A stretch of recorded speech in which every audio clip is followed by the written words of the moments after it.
இராமாயணம் என்பது இந்தியாவில் மிகப்பெரிய இடத்தை பெற்ற ஒரு காவியம். அந்த காவியத்தில் தர்மம், அன்பு, தியாகம், பக்தி, நம்பிக்கை போன்ற பல உயர்ந்த பண்புகள் பேசப்படுகின்றன. இந்த காவியத்தின் மையமாக விளங்கும் கதாபாத்திரங்களில் மிகவும் முக்கியமானவர் சீதாதேவி. ஒரு அரச மகளாக பிறந்து ஒரு சிறந்த மனைவியாகவும் பொறுமையின் உருவமாகவும் தியாகத்தின் சின்னமாகவும் வாழ்ந்தவர் சீதா. சீதாதேவி மிதிலா நாட்டின் மன்னன் ஜனகரால் வளர்க்கப்பட்டார். ஒருநாள் யாகத்திற்காக நிலத்தை உழுது கொண்டிருந்தபோது நிலத்திலிருந்து ஒரு பெண் குழந்தை கிடைத்ததாக கூறப்படுகிறது. அந்த குழந்தையே சீதா. எனவே அவர் பூமாதேவியின் அவதாரமாக கருதப்படுகிறார். சீதா சிறு வயதிலிருந்தே அழகு, அறிவு, அமைதி, பக்தி ஆகியவற்றில் சிறந்தவராக இருந்தார். பின்னர் சிவபெருமானின் வில்லை தூக்கிய ராமனை திருமணம் செய்து கொண்டார். திருமணத்திற்குப் பிறகு அயோத்தியில் வாழ்ந்த அவர்கள் தசரத மன்னனின் முடிவினால் 14 ஆண்டுகள் வனவாசம் செல்ல வேண்டிய சூழ்நிலையில் ஆழ்ந்தனர். ராமர், சீதா மற்றும் லட்சுமணர் மூவரும் காடுகளுக்குச் சென்று தவ வாழ்க்கை வாழத் தொடங்கினர். பல முனிவர்களின் ஆசிரமங்களில் தங்கி இயற்கையோடு இணைந்து அமைதியான வாழ்க்கையை வாழ்ந்தனர். ஒருநாள் சூர்பனகையின் அவமானத்தை பழிவாங்க ராவணன் திட்டமிட்டான். சீதாவின் அழகை பற்றி கேள்விப்பட்ட ராவணன் அவளை கடத்த நினைத்தான். அதற்காக மாயமானாக மாரீசனை அனுப்பினான். அந்த பொன்னான மானை பார்த்த சீதா அதை தனக்காக பிடித்து வருமாறு ராமரிடம் கேட்டார். ராமர் மானை பிடிக்கச் சென்றார். பின்னர் லட்சுமணரும் சீதாவின் வேண்டுகோளால் அங்கிருந்து சென்றார். அந்த நேரத்தில்தான் ராவணன் சந்நியாசி வேடத்தில் வந்து சீதாவை ஏமாற்றி கடத்திச் சென்றான். சீதா மிகவும் பயந்தாலும் ராமரின் மீது வைத்திருந்த நம்பிக்கையை ஒருபோதும் இழக்கவில்லை. ராவணன் தனது புஷ்பக விமானத்தில் சீதாவை இலங்கைக்கு கொண்டு சென்றான். அந்த பயணத்தின் போது சீதா பல இடங்களில் தன் நகைகள் மற்றும் ஆபரணங்களை கீழே வீசினார். இதன் மூலம் ராமர் தன்னை தேடி வருவார் என்ற நம்பிக்கையை வெளிப்படுத்தினார். அந்த நேரத்தில் ஜடாயு என்ற கழுகு ராவணனை தடுத்து நிறுத்த முயன்றது.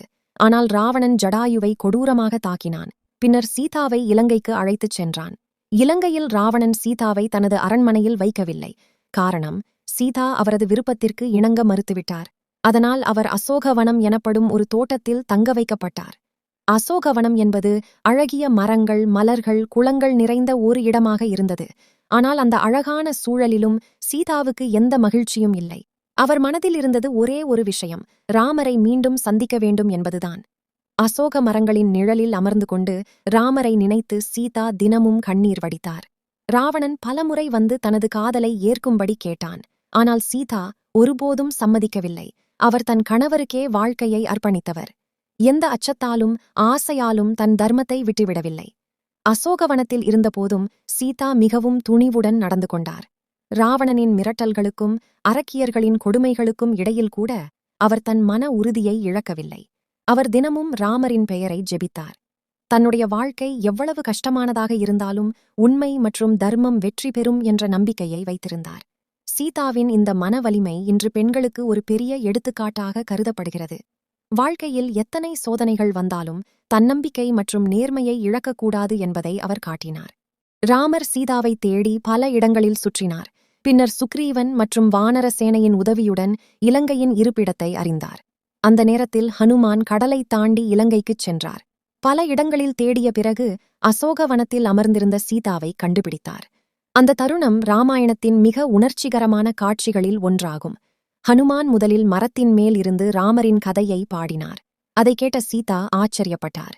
பின்னர் ஹனுமான் கீழே வந்து ராமரின் மோதிரத்தை சீதாவிடம் கொடுத்தார். அந்த மோதிரத்தை பார்த்தவுடன் சீதாவின் கண்களில் கண்ணீர் பெருகியது.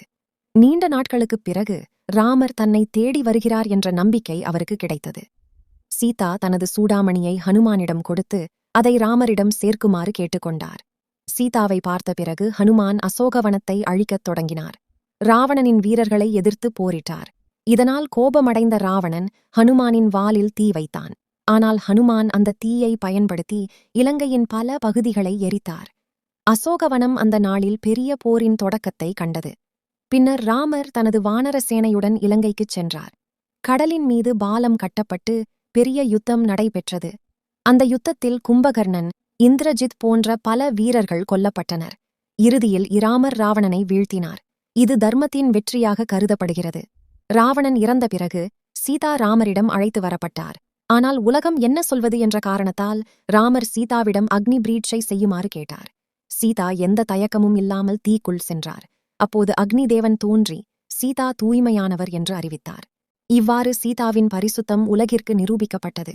இன்று இலங்கையில் அசோகவனம் அமைந்திருந்ததாக நம்பப்படும் இடம் சீதா எலியா என அழைக்கப்படுகிறது. அங்கு சீதா தேவியுடன் தொடர்புடைய பல இடங்கள் காணப்படுகின்றன.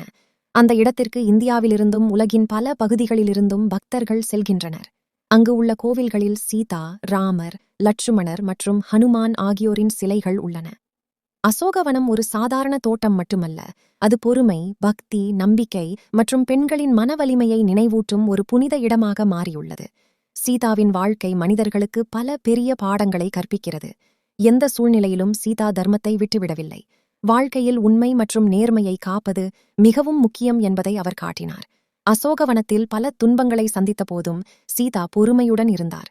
காலம் மாறும் என்ற நம்பிக்கையை ஒருபோதும் இழக்கவில்லை. சீதா ஒரு பலவீனமான பெண் அல்ல. அவர் மிகவும் வலிமையான மனதை கொண்டவர். எதிரிகளின் மிரட்டல்களுக்கும் முன் தலை குனியவில்லை. ராமரின் மீது வைத்திருந்த நம்பிக்கைதான் சீதாவை காப்பாற்றியது. உண்மையான அன்பும் பக்தியும் எப்போதும் வெற்றி பெறும் என்பதை அவரது வாழ்க்கை உணர்த்துகிறது.